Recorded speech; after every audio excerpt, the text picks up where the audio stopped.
Hey everyone, welcome back. Have you ever wondered how scientists figure out if cells are, well, alive? It's a fundamental question, isn't it? It really is. And it turns out it's not always as straightforward as you might think. So today, we're diving into the world of cell viability assays, those clever techniques that scientists use to measure just how lively those tiny cells are. It's like peeking into a hidden world, isn't it? Seeing which cells are thriving and which ones are, well, not so much. Exactly. And these assays are crucial for all sorts of research, from developing new drugs to understanding how environmental toxins impact living organisms. They're like the foundation for so many scientific breakthroughs. Right. So let's start with a classic technique, the MTT assay. I've heard it described as a color-changing test for cells. That's a pretty good analogy. It all boils down to the metabolism happening inside a living cell. You see, cells are constantly busy carrying out all sorts of chemical reactions. And one of the key players in this cellular hustle and bustle is a group of enzymes called dehydrogenases. Dehydrogenases, okay? And what do those enzymes do? Well, they're essential for a process called cellular respiration. Basically, they help the cell convert nutrients into energy. It's like the engine that keeps the cell running. So how does the MTT assay tap into this cellular engine? Well, scientists have figured out a clever way to use these dehydrogenases as a marker for cell viability. They introduce a special reagent called MTT into the cells. So we're adding something to the cells, and what happens next?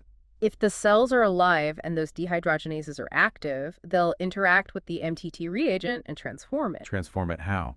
They convert it into a completely different substance called formazan. And here's the cool part. Formazan is a vibrant purple color. Oh, wow. So we're literally looking for a color change to tell us if the cells are alive. Exactly. It's like a visual signal. Purple means we've got life. A pale or colorless solution, not so much. I love that. It's like a cellular mood ring. Purple means happy and healthy cells. But I imagine it's not just about seeing the color, right? Scientists need to measure this somehow. Oh, absolutely. It's not just about a yes or no answer. Scientists want to know exactly how many viable cells they have. And thankfully, the intensity of that purple color directly correlates to the number of living cells. So the deeper the purple, the more cells are thriving. Precisely. It's like comparing a bustling city with a quiet village. The more vibrant and densely populated, the more activity is going on. That's a great way to visualize it. So the MTT assay gives us both a qualitative and a quantitative measure of cell viability. We see the color, and we can measure its intensity to get a sense of the cell population. Pretty neat. But are there any downsides to this seemingly straightforward technique? Well, like most things in science, it's not without its quirks. One thing to keep in mind is that those purple formazan crystals are not naturally soluble. Soluble, meaning? They don't easily dissolve in the solution. So before scientists can measure the color intensity accurately, they need to add another step dissolving those crystals. It's a bit like needing to stir your coffee to get all the sugar to dissolve properly. Ah, so an extra step in the process. Got it. Anything else researchers need to be aware of when using the MTT assay? Well, there's also the issue of interference. Some treatments or compounds that scientists might be testing on the cells can interact with the MTT reagent. Interact how? They can either enhance or inhibit the formation of those purple formazan crystals. So it's like trying to judge the taste of a cake while you've got a mouthful of something else. The flavors can get mixed up, and it's hard to get a clear sense of what you're tasting. I see. So the results can get a bit skewed if those interfering substances are present.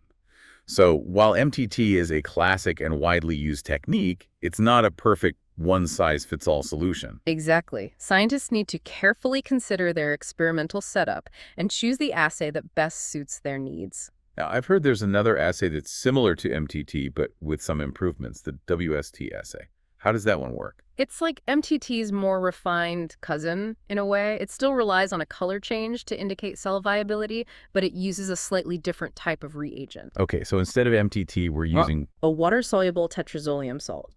And the key difference here is that the end product, the colorful substance that indicates cell viability, is already soluble. Ah, so no need for that extra dissolving step. Exactly. It makes the whole process faster and more convenient. And because it doesn't require harsh solvents to dissolve those crystals, it's generally gentler on the cells themselves. Sounds like a win-win situation. So we add this water-soluble reagent to the cells, and if they're alive, what color change are we looking for this time? Instead of purple, we're looking for a shift from a pale yellow to a more intense orange color. Okay, so MTT is purple, WST is orange. I'm starting to build a mental color palette for cell viability. But I know you mentioned that no technique is perfect. Are there any limitations to keep in mind with a WST assay? There are a few things to consider. One is cell density. If the cells are packed too tightly together in the well, it can actually interfere with the color reading. Oh, interesting. Why is that? Well, imagine trying to count individual grains of sand in a densely packed jar. It becomes really difficult to distinguish one from another. Similarly, if there are too many cells in one well, the color change might not be as clear or accurate. So it's like overcrowding the party. You can't really tell who's having a good time if everyone's bumping into each other. Exactly. So finding that sweet spot for cell density is important for getting reliable results with the WST assay. But overall, it's a very user-friendly and versatile technique. So far, we've talked about color-changing assays, but now let's move on to something that sounds a bit more, well, dramatic. The CellTiter-Glo assay. I've heard it called the glow-in-the-dark method. That's a pretty accurate description. Okay, so tell me, what makes this assay so unique? What's going on there? This assay takes a different approach. Instead of relying on color changes, it taps into a molecule that's essential for all living cells, ATP. ATP, that rings a bell. Isn't that the energy currency of cells? You got it. It's the fuel that powers all those cellular processes we were talking about earlier. And the cool thing is, if a cell is alive and kicking, it's constantly producing ATP. So the more ATP a cell has, the more likely it is. Exactly. And that's where the CellTiter-Glo assay comes in. It utilizes a reaction that produces light bioluminescence to measure the amount of ATP present. Bioluminescence, like fireflies. Precisely. We add a special reagent to the cells, and if ATP is present, it triggers a chemical reaction that produces a glow. The more ATP, the brighter the glow. Wow, that sounds incredible. So instead of looking for a color change, we're literally looking for glowing wells. Yep, it's like a miniature light show happening right in the lab. So this CellTiter-Glo assay with its glow-in-the-dark magic seems pretty high-tech compared to our color-changing friends, MTT and WST. Is it more sensitive? Can it detect smaller numbers of cells? Yes, it is. It's incredibly sensitive, making it ideal for experiments where you might have very few cells or delicate cell types that don't tolerate harsh conditions. That's amazing. But with all that sensitivity and fancy bioluminescence, I imagine there must be a catch, right? Well, the main thing is that you need a special instrument to measure the light emission illuminometer. Ah, so it requires a bit more specialized equipment. But if you're working with precious cells or need that extra level of sensitivity, it sounds like it's worth it. Absolutely. It's like using a high-powered microscope versus a simple magnifying glass. You can see so much more detail with the right tool. So we've got MTT, our color-changing classic, WST, its streamlined cousin, and CellTiter-Glo, our bioluminescent superstar. Three very different approaches to answering the same fundamental question, are these cells alive? But how does a researcher decide which assay to use? Is there a clear winner? Well, it really depends on the specific research question and the experimental context. It's like choosing the right tool for the job. Okay, so it's not a one-size-fits-all situation. Each assay has its strengths and weaknesses, and researchers need to weigh those factors carefully. Exactly. Factors like sensitivity, ease of use, cost, and potential for interference all come into play. So it's like a puzzle, finding the best fit for the research question. Yeah. That makes sense. It really is. Each assay has its own personality, you could say. That's a great way to put it. So let's try to break it down a bit further. Maybe we can create a sort of comparison table, highlighting the key features of each assay. I like that idea. It'll help us visualize the pros and cons of each method. Okay, so let's start with our old friend, the MTT assay. We know it relies on those dehydrogenase enzymes to convert the MTT reagent into that vibrant purple formazole. Right. And it's been a workhorse in labs for decades. It's a relatively simple and inexpensive assay to perform. But we also know it has that extra solubilization step, which can be a bit time-consuming. Yeah, and it's not always the most sensitive method, especially if you're working with low cell numbers. And we can't forget about the potential for interference from certain treatments or compounds. Right. Those can really throw a wrench into the works. Okay, so MTT, good for a general overview of cell viability, but maybe not the best choice if you need high sensitivity or are working with tricky compounds. Now, how about WST? It seems to address some of those MTT limitations. It does. The water-soluble reagent definitely streamlines the process. No need for that extra dissolving step, and it's generally gentler on the cells. And it's still relatively affordable, right? Yep. So in terms of cost effectiveness and ease of use, WST scores pretty high. But we did talk about that cell density issue. Ah, yes. Overcrowding those cells can muddy the results. It's important to find that sweet spot for optimal readings. So WST a good all-rounder, but cell density is something to keep in mind. Now, what about our bioluminescent friend, CellTiter-Glo? It seems like it's in a league of its own. It is pretty impressive. The sensitivity is outstanding. You can detect even tiny changes in cell viability. And it's based on ATP, which is such a fundamental molecule for life. It's like tapping into the very essence of cellular activity. Exactly. It's a very direct measure of how much energy those cells are producing. But of course, there's that need for a luminometer, which not all labs have access to. True. And the reagents can be a bit more expensive compared to MTT or WST. So CellTiter-Glo. High sensitivity, a bit more specialized, but a powerful tool when you need to measure subtle changes in cell viability. Okay, I think we've done a pretty good job of summarizing the key features of each assay. But now let's zoom out a bit. Beyond the technical details, why should the average person care about this stuff? How do these assays impact our everyday lives? That's a great question. It's easy to think of this as just, lab stuff. But these techniques actually have a huge ripple effect across so many fields. Give me an example. Well, think about drug development. Scientists are constantly searching for new drugs to treat diseases, from cancer to infections to, well, everything in between. Right. New drugs are always in the news. Exactly. And cell viability assays are absolutely crucial for this process. They allow researchers to screen thousands of potential drug candidates, looking for those that can effectively kill or inhibit the growth of diseased cells, the bad guys. Ah, so it's like a microscopic battleground. And these assays help us figure out which weapons work best against those cellular enemies. That's a great analogy. And not only do they help us identify effective drugs, but they also help us assess their safety. They can tell us if a potential drug is toxic to healthy cells, which is obviously a major concern. So they're like gatekeepers, making sure that only the safest and most effective drugs make it through the development pipeline. Precisely. And their applications go far beyond drug development. They're used in environmental science to understand how pollutants impact ecosystems, and in regenerative medicine to ensure the viability of cells used for tissue engineering and transplantation. Wow, so it's really about understanding life at its most fundamental level. Absolutely.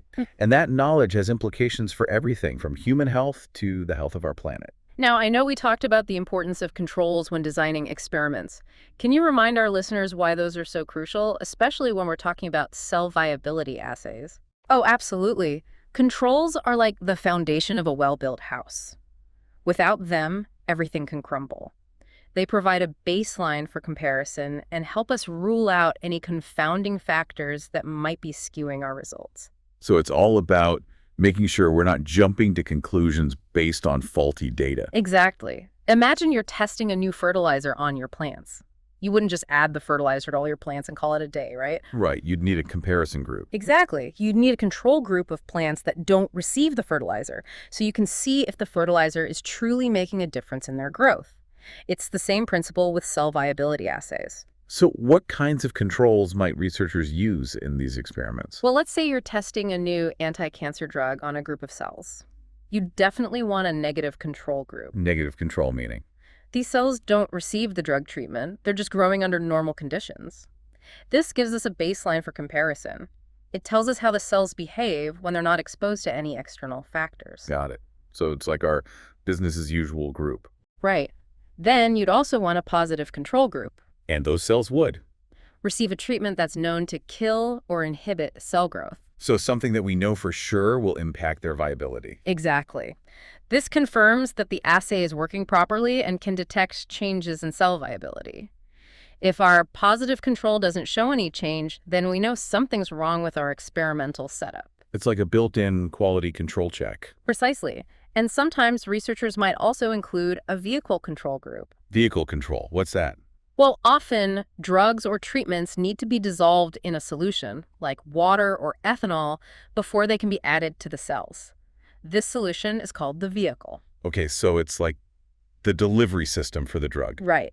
So in a vehicle control group, the cells are exposed to the vehicle solution, but not the drug itself. This helps us rule out any effects of the vehicle solution on cell viability. So it's like making sure that the delivery truck itself isn't accidentally crushing our precious cargo. Exactly. It's all about isolating the specific effect of the drug or treatment we're interested in.